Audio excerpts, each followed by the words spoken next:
Capítulo 1. La historia de Bill. La fiebre de la guerra estaba en su apogeo en aquel pueblo de Nueva Inglaterra al cual habíamos sido asignados nosotros, los jóvenes oficiales procedentes de la ciudad de Plattsburgh, y nos sentíamos elogiados cuando los primeros vecinos en recibirnos nos llevaban a sus casas y nos hacían sentir héroes. Estaban aquí, pues, el amor, el triunfo, la guerra, momentos sublimes salpicados de los intervalos más dichosos. Era yo, finalmente, parte de la vida, y en medio de la alegría descubrí el licor. Me olvidé de las enérgicas advertencias y de los prejuicios de mi familia en lo que se refería a beber. Llegado el momento zarpamos hacia ultramar. Me sentí muy solo de nuevo y acudí al alcohol. Desembarcamos en Inglaterra y visité la catedral de Winchester. Muy conmovido me salí a caminar. Mi atención fue atraída por una leyenda grabada en la lápida de una tumba. Aquí yace un granadero de Hampshire, quien pasó a la otra vida, porque bebía bastante cerveza. Un viejo soldado nunca es olvidado, haya muerto por mosquete o por el tarro. Allí estaba una severa advertencia que yo no supe tomar en cuenta. Una vez que regresé al país, a los 22 años era ya un veterano de guerra en el extranjero. Fantaseaba yo con mis cualidades de jefe. Los hombres de mi batallón, ¿acaso no me habían ya dado un testimonio de su particular aprecio por mí? Mi talento para ser líder me iba a colocar a la cabeza de enormes empresas que dirigiría yo con la más grande de las seguridades. Asistí a un curso nocturno de Derecho y posteriormente obtuve un empleo como investigador en una compañía aseguradora. La carrera hacia el éxito ya había comenzado. Iba a demostrar al mundo entero que yo era alguien. Mi trabajo me llevó a Wall Street, y poco a poco me fui interesando en el mercado de valores. Había muchos que perdían dinero, pero otros hacían fortunas. ¿Por qué yo no? Estudiaba economía y ciencias de la administración, además de derecho. Por mi propensión al alcohol casi reprobé mi curso de derecho. Me presenté a uno de los exámenes finales tan borracho para escribir como para pensar. Aunque en esta época no bebía yo de manera continua, mi esposa ya se mostraba muy inquieta. Teníamos largas conversaciones durante las cuales intentaba yo tranquilizar sus presagios, diciéndole que los hombres geniales habían tenido sus mejores ideas bajo el efecto del alcohol, que las más sublimes teorías filosóficas habían nacido de la misma manera. Cuando finalizó mi curso de Derecho, yo sabía ya que no estaba hecho para esta disciplina. Estaba envuelto por el torbellino de Wall Street. Los amos de las finanzas y del mundo de los negocios eran mis héroes.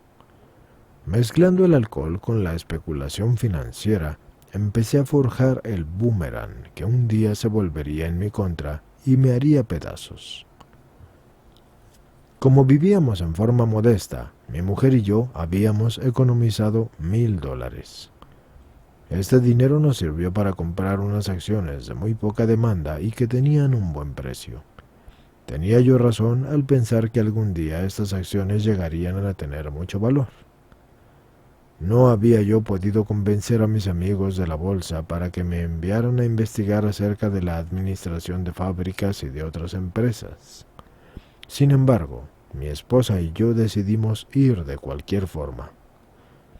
Estaba yo plenamente convencido de que la gente perdía dinero en la bolsa debido a su ignorancia sobre los mercados. Más tarde, yo encontraría muchas razones más. Dejamos nuestros empleos para ir a la aventura a bordo de una motocicleta en cuyo remolque colocamos una tienda de campaña, cobijas, ropa para cambiarnos y 3 voluminosos anuarios sobre referencias bursátiles. Nuestros amigos nos decían que estábamos locos de atar, y quizás sí tenían razón. Gracias a algunas especulaciones de la suerte teníamos un poco de dinero de sobra. Sin embargo, una vez tuvimos que trabajar en una granja durante un mes para evitar gastarnos ese pequeño capital. Por mucho tiempo, yo no tendría otro trabajo manual honesto como este. En un año ya habíamos recorrido toda la parte oriental de los Estados Unidos. Los informes que había yo enviado a Wall Street durante este tiempo me significaron a mi regreso una posición destacada, así como la posibilidad de disponer de una generosa cuenta de gastos. Otra transacción afortunada en ese año me proporcionó fondos adicionales que se tradujeron en una utilidad de varios miles de dólares en el curso de los años siguientes. La suerte me trajo dinero y triunfos. Ya había yo llegado y numerosos eran aquellos que adoptaban mis ideas y que se fiaban de mi juicio en esta danza de millones de dólares. La gran ola de prosperidad del final de la década de los 20 estaba en su cúspide. El tomar una copa se había convertido en una cosa importante para mí. En los salones donde se tocaba jazz, el parloteo era altísimo. Todos gastaban miles de dólares y se hablaba en términos de millones de los demás. Y yo me burlaba. Yo me había hecho de una multitud de amigos de los buenos tiempos. Mi consumo de alcohol seriamente aumentó. Bebía constantemente durante el día y casi todas las noches. Los reproches de mis amigos generaron disputas y me encontré solo de nuevo. Hubo numerosas escenas desdichadas en nuestro suntuoso apartamento. Jamás le había sido yo infiel a mi mujer debido a mi lealtad hacia ella. Lealtad a menudo respaldada por mi estado extremo de embriaguez que me mantuvo alejado de estas andanzas. En 1929 se apoderó de mí la fiebre del golf y me fui enseguida al campo con mi mujer para que aplaudiera mientras que yo trataba de superar las hazañas de Walter Hagen. El alcohol me atrapó mucho más rápido de lo que yo hubiese podido vencer a Walter Hagen. Comencé a tener temblores por las mañanas. El golf era una oportunidad para beber todos los días y todas las noches. Experimentaba un gran placer en pasar a bordo del coche por los campos del selecto club que tanto me había impresionado cuando era joven. Ya usaba el magnífico abrigo que usaban los afortunados. El banquero de mi localidad me observaba depositar cheques de gran denominación con un divertido escepticismo. Y entonces, en octubre de 1929, se desencadenó un infierno en la Bolsa de Valores de Nueva York. Después de uno de esos infernales días, iba yo titubeante del bar de un hotel a las oficinas de la correduría, y eran las 8 de la noche, 5 horas después de haber cerrado el mercado. El telégrafo aún estaba funcionando. Me quedé observando un pedazo de papel sobre el cual aparecía la inscripción XYZ-32. En la mañana se había cotizado en 52. Estaba yo arruinado, al igual que varios de mis amigos. Los diarios informaban acerca de personas que se habían suicidado lanzándose de lo alto de las torres de la bolsa. Esa situación me provocó un disgusto, pero yo no iba a lanzarme. Me regresé al bar. Mis amigos habían perdido muchos millones desde las 10 de la mañana. Así pues, ¿qué había de malo? Ya mañana sería otro día. Y a medida que estaba bebiendo, mi antigua y tenaz determinación por ganar regresó a mí. Al otro día por la mañana le llamé a un amigo en Montreal, y a él le había quedado mucho dinero, y era de la opinión de que mejor debía irme al Canadá. En la siguiente primavera, mi mujer y yo ya llevábamos de nuevo nuestro tren de vida habitual. Así que me sentía tal como Napoleón a su regreso de la isla de Elba. Nada de una isla de Santa Elena para mí, ¿eh? pero la bebida me atrapó de nuevo y mi generoso amigo tuvo que dejarme ir. Esta vez nos íbamos a quedar sin dinero. Nos fuimos a vivir a la casa de mis suegros.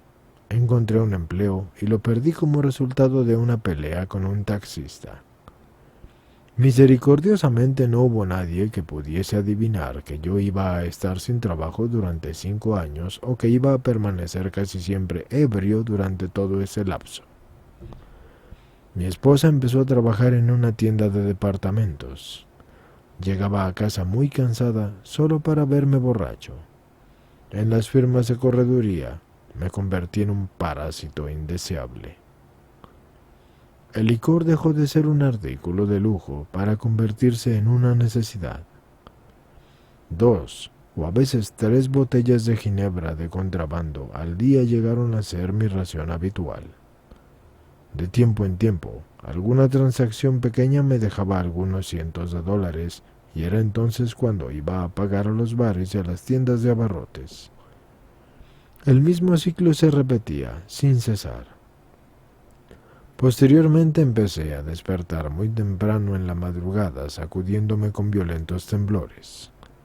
Tenía que beber cuando menos un vaso grande de ginebra y 6 botellas de cerveza para poder estar en condiciones de desayunar. Pero con todo esto, yo estaba convencido de poder controlar la situación y atravesaba por periodos de sobriedad que le devolvían la esperanza a mi esposa. Las cosas empezaron a deteriorarse poco a poco. La casa fue embargada por el poseedor de la hipoteca y murió mi suegra, y mi mujer y mi suegro enfermaron. Y fue entonces que un prometedor negocio se me presentó. Las acciones estaban en su nivel más bajo en el año de 1932 y de alguna manera yo tenía a un grupo de compradores. Se me iba a dejar una parte generosa de las utilidades. Pero entonces una tremenda borrachera me hizo perder esa oportunidad. Este golpe me abrió los ojos. Tenía que parar. Me di cuenta de que no podía beber ni una sola copa y estaba yo liquidado para siempre. Hasta esa fecha había yo hecho una gran cantidad de bellas promesas. Sin embargo, mi esposa pensó que esa vez sí hablaba yo en serio, y efectivamente hablaba yo en serio. Un poco después regresé ebrio a casa. No había podido resistir. ¿Qué había pasado con mis grandes resoluciones? No tenía yo la más mínima idea. No habían llegado a mi mente. Alguien me había ofrecido un trago y yo lo bebí. ¿Es que estaba yo loco? Empecé a preguntármelo, pues tan asombrosa inconsistencia parecía confirmarlo. Con una renovada resolución intenté de nuevo. Después de un corto tiempo, que también fue un cierto tiempo, la confianza que había yo adquirido comenzó a cederle su lugar a la presunción. Ya podía darle la espalda a las cantinas y al alcohol. Ya tenía de ahora en adelante lo que me hacía falta. Un día entré a un bar para hacer una llamada. En un corto tiempo estaba yo golpeando sobre la barra y preguntándome cómo había ocurrido. Cuando el whisky se me fue a la cabeza, me dije que para la siguiente ocasión controlaría mejor las cosas, pero por lo que hacía a ese momento, lo mejor era emborracharse. Y así lo hice. Jamás podré olvidar el remordimiento, el terror y la desesperación que volví a sentir en las primeras horas de la mañana. No tenía el coraje para combatir. No alcanzaba a controlar mi agitada cabeza y tenía el sentimiento de una inminente catástrofe. Con trabajos me atreví a cruzar la calle para no caerme y ser arrollado por un camión. Apenas había un poco de luz de día. Un lugar que funcionaba toda la noche me surtió con una docena de vasos de cerveza. Finalmente, mis crispados nervios se calmaron. Al leer el diario de la mañana, me enteré de que el mercado de valores nuevamente se había ido a pique. Lo mismo que yo. El mercado de valores se iba a recuperar, pero yo no. Esta última idea me dañó mucho. ¿Suicidarme? No, ahora no. Una neblina mental se asentó. Ya la ginebra se encargaría de eso. 2 botellas más y...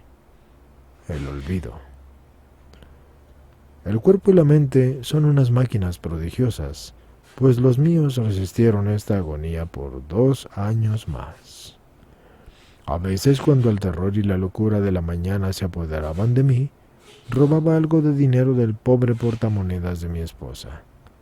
De nuevo, tambaleándome y vacilando ante una ventana abierta o ante el botiquín de medicinas donde había veneno, maldiciéndome por ser un cobarde, mi esposa y yo, buscando huir de esta situación, salíamos de viaje al campo y de regreso a la ciudad. Llegó entonces la noche en que la tortura física y mental era tan infernal que temí suicidarme lanzándome a través de la ventana, haciéndola añicos. De alguna manera pude arrastrar mi colchón a un piso inferior para el caso de que saltara por la ventana. Un médico vino a administrarme sedantes poderosos. Al día siguiente ya estaba yo mezclando el licor con los calmantes. Esta combinación en breve tiempo me llevó al punto de crisis. Las personas temían por mi salud mental y también yo. Cuando bebía, no comía nada, o casi nada, y me faltaban 40 libras para llegar a mi peso normal. Gracias a la bondad de mi madre y de mi cuñado médico, fui admitido en un hospital reconocido en todo el país por su programa de rehabilitación física y mental para alcohólicos. Bajo los efectos de un tratamiento con belladona, se aclaró mi mente. La hidroterapia y los ejercicios ligeros me hicieron bien, pero lo mejor de todo fue que me topé con un médico comprensivo que me explicó que, aunque indudablemente egoísta y estúpido, yo había estado seriamente enfermo tanto del cuerpo como mentalmente. Me consoló un poco al saber que para los alcohólicos la voluntad es asombrosamente débil cuando se trata de combatir el alcohol, sin importar lo fuerte que pueda ser para otros asuntos. Encontraba yo al fin una explicación a mi comportamiento increíblemente en desacuerdo con mi intenso deseo de dejar de beber. Comprendiendo al fin mi condición, me fui lleno de esperanzas. Durante 3 o 4 meses el optimismo me daba alas. Iba yo a la ciudad en forma regular y hasta gané algo de dinero. El conocimiento de uno mismo era allí donde seguramente estaba la respuesta. Pero esta no era la respuesta, porque llegó el terrible día en que bebí de nuevo. Mi salud moral y física se fue al precipicio, y después de cierto tiempo regresé de nuevo al hospital. Tuve la impresión de que era el fin, la caída del telón. Mi pobre esposa, extenuada y desesperada, fue advertida acerca de mi estado. Moriría yo de una falla cardíaca durante una crisis de delirio tremens, o bien me afectaría un caso de impregnación etílica del cerebro, quizás en el curso de un año, y en breve fecha ella estaría decidiendo si me confiaba el cuidado de las pompas fúnebres o a un hospital psiquiátrico. Y no fue necesario que me lo dijeran, porque yo lo sabía y estaba casi feliz. Era un golpe mortal asestado a mi orgullo. Heme ahí. Yo, que tenía una opinión tan alta de mí mismo, de mis aptitudes y de mi capacidad para salvar obstáculos, estaba totalmente derrotado e iba ahora a hundirme en la oscuridad, uniéndome a la interminable fila de ebrios que me habían precedido. Pensé en mi desdichada esposa, si había existido mucha felicidad después de todo. ¿Y qué no haría yo por restablecer nuestra dañada relación matrimonial? Pero en este punto ya era demasiado tarde. No tengo palabras para describir la soledad y la desesperación que viví en esa amarga negrura de la conmiseración de mí mismo. Tenía la sensación de estar rodeado de arenas movedizas. Eran más fuertes que yo y estaba vencido. El alcohol era mi dueño. Cuando todo tembloroso salí del hospital, era un hombre derrotado. El miedo me hizo dejar de beber temporalmente. Un poco después, en la celebración del armisticio de 1934, la insidiosa aberración de esa primera copa se volvió a apoderar de mí.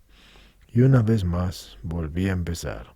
Ya todos se habían hecho a la idea y aceptaban la certera eventualidad de mi internamiento o de mi final desdichado. Qué oscuro es todo antes de la aurora. De hecho, estaba viviendo el principio de mi debacle final. Yo estaba seguro, de hecho, de ser lanzado hacia aquello que me gustaba llamar la cuarta dimensión de la existencia. Iba a descubrir la dicha y la paz y una razón de ser, gracias a un modo de vida que se revela increíblemente más maravilloso día con día. Una de esas tristes tardes de finales del mes de noviembre, tomé un vaso y me senté en la cocina. Estaba bastante contento de pensar que había suficiente ginebra escondida en la casa para poder pasar la noche y el día siguiente. Mi esposa estaba trabajando. Yo me preguntaba si sería capaz de atreverme a esconder una botella cerca de la cabecera de nuestra cama, así que la iba a necesitar antes de que amaneciera. Mis sueños fueron interrumpidos por el teléfono, y con una voz llena de buen amor, un antiguo compañero de escuela me preguntaba si podría pasar a visitarme. Estaba sin beber y no recordaba que él hubiera venido a Nueva York en ese estado desde hacía años. Yo estaba asombrado. Corría el rumor de que había sido internado en un hospital por locura alcohólica, y no podía dejar de preguntarme cómo había hecho para escaparse. Bueno, de seguro que cenaría en casa y entonces podría yo beber en su compañía sin tener que esconderme. Muy poco cuidadoso de su bienestar.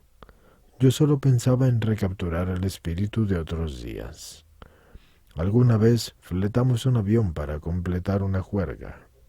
Su llegada iba a ser un oasis en este temible desierto en el que nada parecía funcionar. Sí, así era, un oasis. Así son los alcohólicos. Cuando le abrí la puerta, le vi la piel fresca y el semblante brillante, y había algo de particular en su mirada. Era diferente, pero sin que pueda yo explicar por qué. ¿Qué le habría ocurrido? Le extendí un vaso a través de la mesa y lo rechazó. Desilusionado, pero con mucha curiosidad, yo me preguntaba qué era lo que había ocurrido porque ya no era el mismo. Vamos, vamos. ¿Qué pasa? Pregunté. Y me miró derecho a los ojos y en forma sencilla pero sonriente me dijo, ya tengo religión. Me quedé petrificado. Con que eso era. El año anterior, un alcohólico enloquecido, ahora sospechaba yo, algo intoxicado de religión. Tenía esa mirada de ojos encendidos. Sí, el compañerito estaba de nuevo emocionado con algo. Bueno, pues que Dios lo bendiga y que se ponga a predicar. Además, mi ginebra iba a durar más que su sermoneo. Pero no predicó. En poco tiempo me platicó cómo 2 hombres se habían presentado ante un tribunal y habían convencido al juez para que no lo enviara a prisión. Ellos habían comentado acerca de una idea religiosa simple y de un programa de acción para poner en práctica. Eso había ocurrido 2 meses atrás y el resultado era elocuente. Funcionaba. Él había llegado para beneficiarme con su experiencia, si es que yo lo deseaba. Estaba aturdido, pero sí me interesé. Claro que me interesaba y no podía ser de otra manera, ya que no tenía remedio. Habló durante horas y los recuerdos de mi infancia llegaban a mi mente, y me parecía escuchar cómo en aquellos domingos apacibles la voz del predicador que me llegaba de lejos hasta la colina donde yo estaba sentado estaba allí, y el juramento de no beber vinos ni de otros licores que nunca firmé, y el desprecio moderado de mi abuelo hacia algunos adoradores y sus actos, y su insistencia en que las esferas celestiales tenían música, más su negativa al derecho del predicador de decirle a él cómo debía escuchar tal música y cómo hablaba sin temor algunos de sus convicciones justamente antes de morir. Todos esos recuerdos afloraron a la superficie. Yo ya tenía la garganta reseca. Volví a pensar en ese día de la guerra en que visité la catedral de Winchester. Siempre habrá creído yo en un poder superior a mí mismo, y siempre había reflexionado sobre esas cosas. No era ateo. Pocas gentes lo son realmente, porque el ateísmo implica una fe ciega en la hipótesis extraña de que este universo ha salido de la nada y que va hacia la nada. Mis héroes intelectuales, los químicos y los astrónomos, y aun los evolucionistas, suponían que grandes leyes y grandes fuerzas regían este mundo, a pesar de pruebas contrarias, y me quedaban pocas dudas de que un motivo y un orden poderosos regían este mundo. ¿Cómo podría existir tantas leyes precisas e inmutables sin que hubiera la intervención de alguna forma de inteligencia? No podía hacer otra cosa que creer en un espíritu del universo, el cual no conocía ni tiempo ni límites. Pero era hasta allí a donde yo había llegado. Y es así que me alejé de los ministros religiosos y del mundo de la religión. Y en cuanto se me hablaba de un Dios personal y de un Dios que era amor y dirección y fuerza suprahumanos, me irritaba y mi mente se cerraba de golpe contra tal teoría.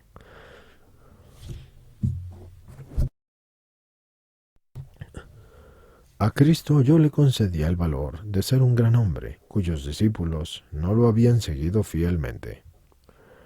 Sus enseñanzas morales, excelentes. Por mi parte me había quedado con los principios que me parecían prácticos y que no eran demasiado exigentes. El resto lo deseché. Las guerras que se habían peleado, los incendios y las trampas que la controversia religiosa había provocado me enfermaban, y me preguntaba sinceramente si en su totalidad las religiones del mundo tendrían algo de bueno. Eso era por lo que yo había visto en Europa, y después el poder de Dios en los actos humanos era insignificante, la fraternidad entre los hombres era una farsa trágica. Si existía el diablo, él parecía ser el dueño del mundo y de los destinos humanos, y cosa cierta, era mi dueño. Pero mi amigo, sentado frente a mí, declaró a quemarropa que Dios había hecho por él lo que él nunca pudo hacer para sí mismo. Su voluntad de ser humano había fracasado. La medicina lo había declarado como irrecuperable. La sociedad se estaba apresurando a encerrarlo. Así como yo, él había admitido su derrota total. Más tarde, literalmente había resucitado de entre los muertos, repentinamente sacado del fondo más bajo hacia un nivel de vida mejor que él hubiera jamás conocido.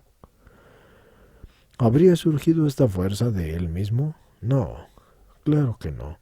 No había habido en él más fuerza que la que yo hubiera tenido en ese momento, y eso no era nada, nada en absoluto. Me cayó aquello como una tonelada de ladrillos y empecé a creer que las personas con religión habían tenido quizás la razón después de todo. Había ocurrido algo en el corazón de un hombre, y este algo había logrado lo imposible. Mi opinión acerca de los milagros había sido de súbito reexaminada, y poco importaba el tiempo lejano. Tenía ante mí, al otro lado de la mesa, a un milagro viviente, y él aportaba un suceso extraordinario. Vi que mi amigo estaba mucho más que readaptado psicológicamente. Sus raíces habían llegado hasta un suelo nuevo. A pesar de su ejemplo viviente, me quedaban aún vestigios de mis viejos prejuicios. La palabra Dios aún causaba en mí una cierta antipatía. Una vez que fue expresada la idea de que podría existir un Dios personal que se ocupara de mí y mi antipatía, aún así mi antipatía se intensificó y la idea no me agradaba, y podría aceptar ciertas concepciones tales como la de una inteligencia creadora o de una mente universal o del alma de la naturaleza, pero me resistía al concepto del emperador de los cielos, no obstante lo amable es que su dominio pudiera ser. Y desde entonces he platicado con infinidad de personas que pensaban como yo. Mi amigo hizo una sugerencia que me pareció novedosa. ¿Y por qué no seleccionas por ti mismo tu propia concepción de Dios? Su proposición me golpeó el corazón y sentí que se derretía la montaña glacial de los prejuicios intelectuales, a la sombra de las cuales yo había temblado por años, y al fin volvía yo a encontrar el sol. Se trataba solamente de estar dispuesto a creer en un poder superior a mí mismo. Yo no tenía que hacer nada más para comenzar, y vi que el crecimiento podría iniciar a partir de ese punto. Al adoptar una actitud de completa buena voluntad, podría yo conocer el cambio que veía en mi amigo. ¿Lo lograría? Claro que lo lograría. Y es de esta manera que he llegado a convencerme de que Dios se ocupa de los hombres cuando lo deseamos con todo el corazón. Al fin veía y sentía y creía. Capas y capas de orgullo y de prejuicio caían de mis ojos. Un nuevo mundo aparecía ante mi vista. Repentinamente comprendí el verdadero significado de la experiencia de la catedral, y por un instante yo había tenido necesidad de Dios y lo había querido. Tímidamente yo había querido que estuviera ahí, y Él había venido, pero muy pronto el sentimiento de su presencia había sido sofocado por los clamores del mundo, sobre todo aquellos que se elevaban dentro de mí. Y así había sido desde entonces. ¡Qué ciego había estado! En el hospital me separé del alcohol por última vez, y el tratamiento parecía ser el indicado, ya que yo mostraba síntomas de delirium tremens. Después yo me ofrecí humildemente a Dios, tal como lo concebí, y le pedí que me dispusiese de mí como Él quisiera, como Él lo deseara. Así que me puse sin reservas bajo su cuidado y dirección, y admití por primera vez que por mí mismo yo no era nada, y que sin Él yo estaba perdido. Sin reservas yo encaré mis pecados, y estuve de acuerdo en que mi nuevo amigo los extirpase, y desde entonces jamás he vuelto a beber. Mi antiguo compañero de escuela me vino a visitar y le hice saber todos mis problemas y todas mis deficiencias. Hicimos la lista de personas a quienes yo alguna vez les hubiese causado algún daño, o hacia quienes yo nutría los rencores, y me mostré enteramente dispuesto a encontrar esas personas, y admití mis errores sin jamás juzgarlas. Yo iba a corregir todos mis errores lo mejor que pudiese. Debía poner a prueba mi pensamiento mediante la conciencia de la presencia de Dios en mí. El sentido común iba a ser sustituido por la guía divina. ¿Cómo? Cuando tuviera dudas me sentaría tranquilamente y pediría solamente que me fueran dadas la fuerza y la luz para atender mis problemas en la forma en que Dios lo quisiese. Jamás debería rezar para mí, sino para pedir ser más útil a los demás. Solamente así podría esperar ser correspondido, pero en tal caso sería correspondido abundantemente. Mi amigo me prometió que cuando se realizaran estas cosas viviría yo un nuevo género de relación con mi Creador, y que tendría en mis manos los elementos de un modo de vida que trataría y traería además la solución a todos mis problemas. Esencialmente era suficiente creer en el poder de Dios y estar dispuesto con toda humildad y con toda honestidad a establecer y a mantener este nuevo orden de las cosas. Simplemente, pero no sencillo, un precio habría de pagarse. Aquello significaba la destrucción de mi egocentrismo y debía de poner todas las cosas en manos del Padre de la Luz que reina sobre todos nosotros. Estas proposiciones eran a la vez que radicales, revolucionarias, pero a partir del momento en que las hube aceptado, el efecto fue electrizante y tuve una impresión de victoria seguida por una sensación de paz y serenidad como jamás la había experimentado. Tenía una confianza plena y me sentí transportado tal como si el tonificante viento fresco de las montañas me hubiera envuelto. Y a la mayoría de los seres humanos Dios se les manifiesta poco a poco, pero su encuentro conmigo fue repentino y profundo. Durante un cierto tiempo me sentí inquieto y llamé a mi médico amigo para preguntarle si él creía que yo aún estuviera sano de la mente, y asombrado escuchaba lo que yo le contaba. Finalmente, y sacudiendo su cabeza, me dijo: «Algo ha llegado a ti que no alcanzo a comprender, pero es preferible que te aferres a ello. No importa lo que sea, pero es mejor que el estado en que te encontrabas». Y el día de hoy, este buen doctor tiene a menudo la oportunidad de encontrar pacientes que desarrollan experiencias como la mía, y él sabe que son verdaderas. En mi cama del hospital me asaltaba el pensamiento de que habría miles de alcohólicos desesperados que estarían felices de beneficiarse con aquello que me había sido dado de manera tan gratuita, y quizás pudiese ir en auxilio de algunos, y a su vez ellos podrían acudir en auxilio de otros. Mi amigo había insistido sobre la absoluta necesidad de poner en práctica estos principios en todos los aspectos de mi vida, y era necesario sobre todo tratar de ayudar a otros alcohólicos tal como él lo había hecho conmigo. Así que la fe sin obras es una fe muerta, me decía. Qué importante es esto para los alcohólicos, puesto que si un alcohólico se descuida en enriquecer y perfeccionar su vida espiritual con el trabajo y la dedicación hacia los demás, no podrá superar las pruebas y las depresiones que le esperan. Si no se empeña en ese crecimiento interior, con toda seguridad volverá a beber, y si bebe, morirá de seguro. Entonces, la fe estaría muerta, efectivamente, y es así también para nosotros. Mi mujer y yo nos adherimos con entusiasmo a la idea de ayudar a otros alcohólicos a encontrar una solución a sus problemas. Esta era una cosa óptima, ya que mis antiguos socios de negocios dudaron de mi restablecimiento durante 1 año y medio, periodo en el que tuve poco trabajo. No me sentí muy bien en ese tiempo y me atormentaban accesos de conmiseración por mí mismo y de resentimiento. Estos sentimientos algunas veces me hicieron casi volver a beber. Sin embargo, comprendí que donde todos los demás métodos habían fracasado, la dedicación hacia otro alcohólico me mantenía a salvo. Más de una vez regresé a ese hospital desesperado. Al hablarle a algún alcohólico ahí mismo, me levantaba y volvía a andar sobre mis pies. Este modo de vida da resultado en los momentos difíciles.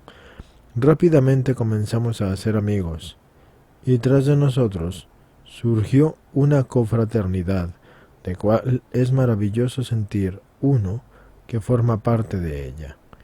La alegría de vivir está siempre con nosotros, tanto en las situaciones de tensión como en las dificultades. He visto centenas de familias tomar el camino que en verdad los lleva a una meta. He visto desarrollarse favorablemente situaciones familiares en verdad desesperadas. He visto solucionarse enemistades y rencores. He visto hombres abandonar los manicomios y volver a sus puestos en las vidas de sus familias y de su ambiente social. Hombres de negocios y profesionistas han recuperado su rango social. No ha habido ningún género de dificultades o de miseria que no haya sido resuelto entre nosotros. En una ciudad del oeste del país hay 80 de nosotros con sus familias. Nos reunimos frecuentemente en nuestros diferentes hogares, a fin de que los recién llegados encuentren la amistad reconfortante que necesitan. En estas reuniones informales podemos encontrar de 40 a 80 personas. Estamos creciendo en número y en fuerza. Un alcohólico ebrio es un ser desagradable. La labor de persuasión que debemos desarrollar ante ellos es a veces ardua, cómica y trágica. Uno de nosotros desafortunadamente se suicidó en nuestra casa. No pudo o no quiso comprender nuestro modo de vida. En aquello que hacemos hay una gran alegría. Supongo que algunas personas se escandalizarán a causa de lo que pareciera ser mundano y poco serio. Mas bajo esa apariencia somos implacablemente serios. La fe en Dios debe de cumplir su obra día por día en nosotros y a través de nosotros, o si no, perecemos. La mayoría de nosotros creen que ya no tenemos que buscar la utopía. Lo que tenemos con nosotros aquí ahora es eso. Todos los días, aquella sencilla conversación de mi amigo en la mesa de la cocina se repite y se multiplica en un círculo siempre más grande de paz sobre la tierra y de buena voluntad hacia los hombres.